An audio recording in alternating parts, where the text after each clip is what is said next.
കഴിഞ്ഞ ദിവസമാണ് പാകിസ്ഥാനെ സഹായിക്കാനായി തുർക്കിയുടെ പടക്കപ്പൽ പാകിസ്ഥാൻ തീരത്തേക്ക് എത്തുന്ന റിപ്പോർട്ടുകൾ നമ്മൾ കണ്ടത്.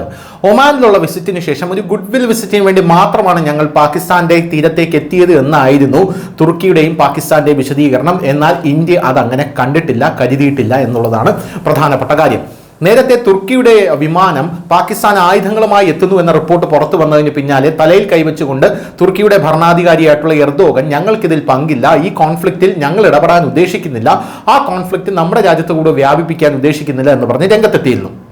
എന്തായാലും ഇന്ത്യയുടെ ശത്രുസ്ഥാനത്താണ് തുർക്കി എന്നുള്ള കാര്യത്തിൽ ആർക്കും സംശയമൊന്നും വേണ്ട. കാരണം തുർക്കി എന്ന് പറയുന്നത് ഇസ്ലാമിക രാജ്യമാണ്. തുർക്കി എന്ന് പറയുന്നത് ലോകം മുഴുവൻ ഇസ്ലാം ആകണം എന്ന് ആഗ്രഹിക്കുന്ന ഖലീഫ ഉള്ള രാജ്യമായിരുന്നു.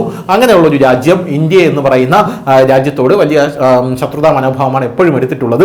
UN-ലൊക്കെ കശ്മീരിന് എതിരായി, അതായത് കശ്മീർ പാകിസ്ഥാന് കൊടുക്കണമെന്ന് പറഞ്ഞ് നിന്നിരുന്ന നിലപാടെടുത്ത ഒരു രാജ്യമാണ് തുർക്കി എന്ന് പറയുന്നത്. ഈ തുർക്കി കഴിഞ്ഞ ദിവസം തുർക്കി പാകിസ്ഥാനെ സഹായിക്കാൻ എത്തിയപ്പോഴേ അപകടം മണക്കേണ്ടതായിരുന്നു. കാരണം ഇന്ത്യ എപ്പോഴും ഇന്ത്യക്ക് കെണിവെക്കുന്ന രാജ്യങ്ങൾ, അല്ലെങ്കിൽ ഇന്ത്യക്ക് പാരപണിയുന്ന, ഇന്ത്യക്കെതിരെ നിൽക്കുന്ന രാജ്യങ്ങളെ ഒന്നും ചെയ്യാറില്ല. പക്ഷേ അവരുടെ രാജ്യങ്ങളിൽ തനിയെ ഓരോരോ പ്രശ്നങ്ങൾ ഉടലെടുക്കുന്ന കാഴ്ചയാണ് നമുക്ക് കാണാനായിട്ട് സാധിക്കുന്നത്. എങ്ങനെയാണ് എന്ന് നമുക്ക് പറയാൻ സാധിക്കില്ല. കാരണം ഇപ്പോൾ ഇറാൻ പാകിസ്ഥാനെ സഹായിക്കാനായി ബന്ദർ അബ്ബാസ് തുറമുഖം ഉണ്ടാക്കി വെച്ചപ്പോൾ അത് പെട്ടെന്ന് സ്ഫോടനത്തിൽ പൊട്ടിത്തെറിക്കുന്ന കാഴ്ചയാണ് നമുക്ക് കാണാനായിട്ട് സാധിച്ചത്. കാരണം അജ്ഞാതമാണ്, നമുക്കറിയില്ല.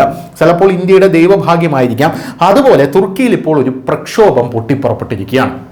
തുർക്കി റിപ്പബ്ലിക് ആയിട്ടുള്ള വടക്കൻ സൈപ്രസിൽ ഇപ്പോൾ നടക്കുന്നത് അമിതമായ ഇസ്ലാമിക വൽക്കരണമാണ് എന്ന് പറഞ്ഞുകൊണ്ട് ഒരു വിഭാഗം രംഗത്തെത്തിയിരിക്കുകയാണ്. ഒരു കാര്യം ആലോചിക്കണം, തുർക്കി എന്ന് പറയുന്നത് ഇസ്ലാം എന്ന് പറയുന്ന മതത്തിന്റെ അപ്പോസ്തലന്മാരായി അറിയപ്പെടാൻ ആഗ്രഹിക്കുന്ന ഒരു രാജ്യമാണ്. നമുക്കറിയാം, ഹഗിയ സോഫിയൊക്കെ ക്രിസ്ത്യൻ പള്ളിയൊക്കെ വളരെ ഈസിയായി മുസ്ലിം വൽക്കരിച്ച ഒരു രാജ്യമാണ്, ഇസ്ലാം വൽക്കരിച്ച ഒരു രാജ്യമാണ്.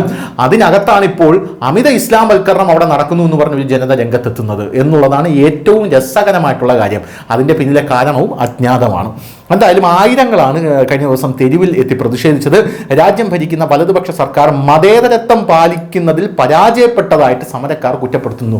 ഒരു കാര്യം ആലോചിക്കണം, തുർക്കി പോലുള്ള ഒരു രാജ്യത്ത് മതേതരത്വം എന്ന് പറയുന്നൊരു വാക്ക് പോലും ഉച്ചരിക്കാൻ വളരെ പ്രയാസകരമായിരിക്കും. ആ രാജ്യത്താണ് ഇപ്പോൾ മതേതരത്വം പാലിക്കാൻ പറ്റുന്നില്ല എന്ന് പറഞ്ഞുകൊണ്ട് ഒരു വിഭാഗം ആൾക്കാർ രംഗത്തെത്തിയിരിക്കുന്നത്.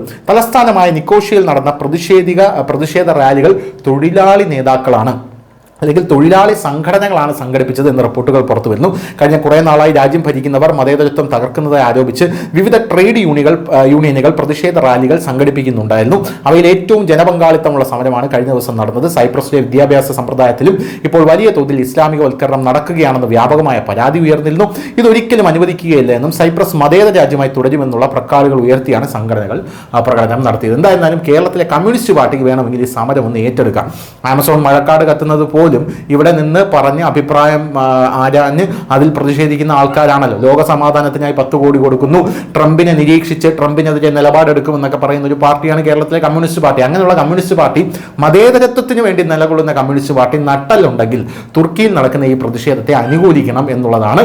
അപ്പോൾ അറിയാം കേരളത്തിലെ ഇസ്ലാമിസ്റ്റുകൾ നിങ്ങളെ നട്ടൽ അടിച്ചോടിക്കുമോ ഇല്ലയോ എന്നുള്ളത്. News desk Malayalam.